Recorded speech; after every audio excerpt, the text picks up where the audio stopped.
Sri Mahalakshmi polytechnic college மற்றும் Mahalakshmi hotel management college Cuddalore கட்டண சலுகையுடன் degree மற்றும் டிப்ளமோ படிப்புக்கான அட்மிஷன் நடைபெறுகிறது. திரு கண்ணதாசன் திராவிட முன்னேற்ற கழகத்திலிருந்து இணைந்திருக்கிறார், மூத்த வழக்கறிஞரும் கூட. திரு கண்ணதாசன், இந்த விமர்சனத்தை எப்படி பார்க்குறீங்க? உங்களுடைய விமர்சனத்தை எப்படி உள்வாங்கிக்க? தாவேகா பாஜகவுக்கு குரல் கொடுத்தா என்ன, கொடுக்காட்டி என்ன? அவங்க பாதிக்கப்பட்டிருக்கிறாங்க. அவங்களுக்கு காரியம் முக்கியமா, வீரியம் முக்கியமா?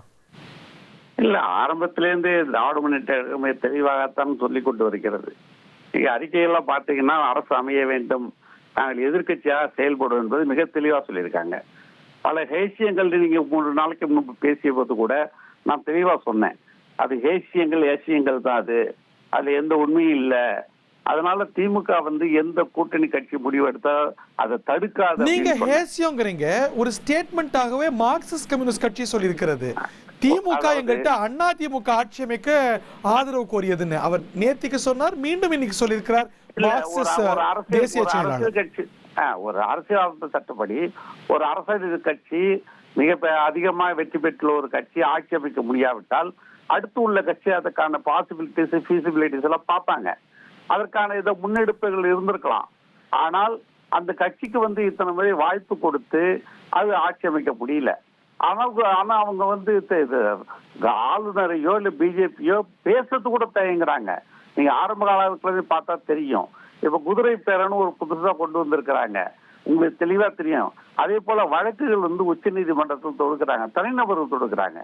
இது வரைக்கும் தாவேகா அந்த நீதிமன்றத்தை அணுகவே இல்லை. ஜனநாயகன்லயே அவங்க பாடம் கத்துட்டு இருக்காங்கல்ல, நீதிமன்றத்துக்கு போனா தாமதம் ஆகுது.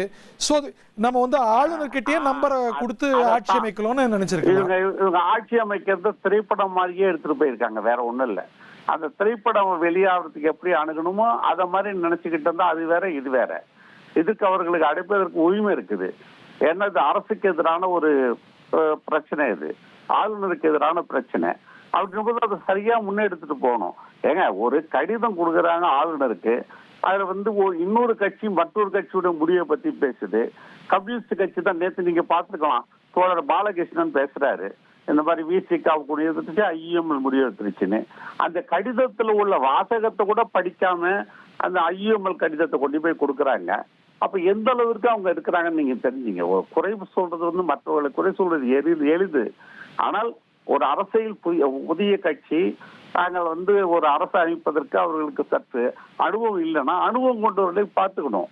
நீங்க நேற்று கூட போனவங்களாம் யார் பாருங்க, அந்த ஆளுநருக்கு பார்க்க போனவங்க ஜனநாயகம் படம் எடுத்தவர், இன்னொரு கனிம வளத்துல இருக்கக்கூடிய ஆளு, இப்படிதான் போறாங்க. யாராவது ஒரு சட்ட நிபுணர்கள் அங்க போய் கூட பேசினாங்களான்னு பாருங்க. இப்படி குறைகளை அவர்கள் வைத்துக் கொண்டு மற்றவர்கள் மீது குறைகள் சொல்வது தவறு. திராவிட முன்னேற்ற கழகத்தை பொறுத்தவரை என்றைக்குமே ஜனநாயக ரீதியான உங்களுக்கு தெளிவா தெரியும். 2017 இந்த பிரச்சனை வந்த பொழுது, கூவத்தூர் பிரச்சனை வந்த பொழுது, 2019 2017 ஆட்சி அமைக்க வாய்ப்பு கிடைத்து கூட வேண்டாம், தேர்தலை சந்தித்து விட்டு நீங்க இன்னைக்கு அதிமுகவை ஆட்சி கட்டில அமர்த்தத்துக்கு கூட தயாராயிட்டீங்கிறது தான் மார்க்சிஸ்ட் கம்யூனிஸ்ட் வைக்கக்கூடிய குற்றச்சாட்டு. அவங்களை நீங்க திருப்பியும் பாஜக அடிமைன்னு சொல்லிட்டு பாஜக கூட்டணி கட்சியை ஆட்சி அமைக்கிறதுக்கு உங்களுடைய தோழமை கட்சியில நீங்க ஆதரவு கோர்றீங்கன்னா அது என்ன ரகம்? இதைத்தான் நான் சொல்றேன். திமுகவோ அதிமுகவோ அதற்கான முன்னெடுப்பு எடுத்துக்கொண்டதா சொல்லல. ஆனால் மார்க்சிஸ்ட் இவங்க அதிமுக கூட்டணி சொன்னாலும் பேசுறாங்க. ஆனா தோழர் பாலகிருஷ்ணன் பேசுறதுக்கு என்ன படி சொல்றீங்க? அவங்க எப்படி விசிகாவோ அல்லது ஐஎம்எல் ஆதரவு கொடுத்த பத்தி பேச முடியும்? என்ன அதிகாரம் அவர்களுக்கு கொடுக்கப்பட்டிருந்தது? இப்படிதான், அதாவது வாட்ஸ்அப்ல வர்றதெல்லாம் பேசிட்டு இருந்தா இப்படிதான் இருக்கும். நன்றி திரு கண்ணதாசன். இந்த ஒரு இம்பாஸ் தீரும்னு நினைக்கிறீங்களா? ஆளுநருடைய செயல் கண்டிக்கத்தக்கதுன்னு நினைக்கிறீங்களா? ஆளுநர் டிவிகேவை அழைக்கணும்னு நினைக்கிறீங்களா? டிவிக்கு சரியான சட்ட முறையும் முறையான சட்ட நடைமுறைகளை வைத்து எடுத்தாங்கன்னா தீரும். இவர்கள் அவங்க அந்த ஆளுநருடைய சதி வலையில சிக்கிட்டு அவர்கள் போராடுறாங்க. அதை கண்டித்து ஒரு வார்த்தை கூட பேசப்பட்டாங்க. 3 முறையாவது யாரும் லிஸ்ட் கொண்டு கொடுத்துட்டு இருப்பாங்களா?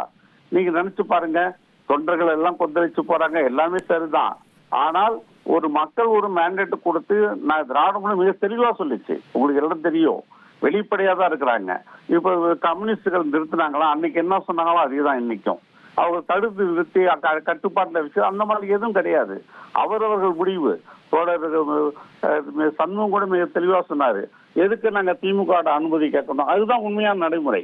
திராவிட முன்னேற்ற இந்த கட்சியும் அவர்களுடைய முடிவுகளை எடுப்பதற்கு எந்த தடையும் சொன்னதே கிடையாது. இப்படிப்பட்ட சூழல்ல இங்க திமுக மட்டும் குறை சொல்லிட்டு இருக்கிறது நல்லதில்லை.